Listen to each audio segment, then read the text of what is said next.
इस बच्चे को जलधारा में प्रवाहित मत कर गंगे, इस बच्चे को जलधारा में प्रवाहित मत कर। आप अपने वचन से विमुख हो रहे हैं। विवाह पूर्व आपने कहा था कि चंद्रवंशी राजा कभी अपने वचन से विमुख नहीं होते। हम एक चंद्रवंशी राजा होने के साथ एक पिता भी है गंगे। विश्व में शायद ऐसा कोई पिता होगा जो अपनी सात सात संतानों को अपनी आंखों के समक्ष मृत्यु को प्राप्त होता है कुछ ना किया। धिक्कार है मुझे ऐसा पिता होने पर, धिक्कार है।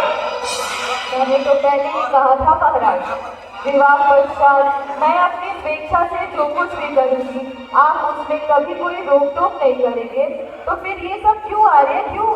क्योंकि मैं पाषाण हृदय नहीं हूं प्रिय, जो अपने ही आंखों के समक्ष अपनी संतानों को मृत्यु को प्राप्त होता देख कुछ ना करो। एक पिता की मर्म और उसकी भावनाओं को समझने का प्रयास करो प्रिय।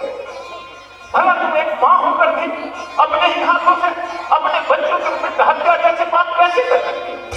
मैंने कोई पाप नहीं किया महाराज। मैंने पूर्व जन्म में किए गए इनके पापों के श्राप से इनको मुक्ति दिलाई जाए। महर्षि वशिष्ठ के श्राप के कारण इन्हें मृत्यु लोक में केवल एक दिन का ही जन्म मिला था महाराज। अब कारण चाहे जो भी हो प्रिय, लेकिन इस बच्चे को मैं खोना नहीं चाहता, इसे वापस कर दो। सोच लीजिए महाराज, अब आपको तय करना है कि आपको पत्नी के रूप में गंगा चाहिए या फिर यह नवजात शिशु।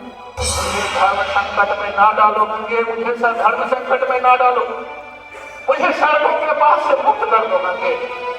और मैं कहता हूँ तुम इस नवजात को लेकर तुम भी राजमहल को लौट चलो, अन्यथा तुम्हारे बगैर हस्तिनापुर की सिंहासन मुझे कांटों की तरह चलेगा, राजमहल काटने को दौड़ेगा, चहुर सोना सोना लगेगा।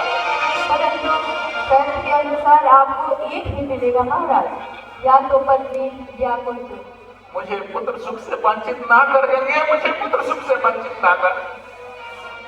ठीक है महाराज, आपको आपका पुत्र मिल जाएगा, परंतु आज से आपका और मेरा पति पत्नी का संबंध यही समाप्त हो गया।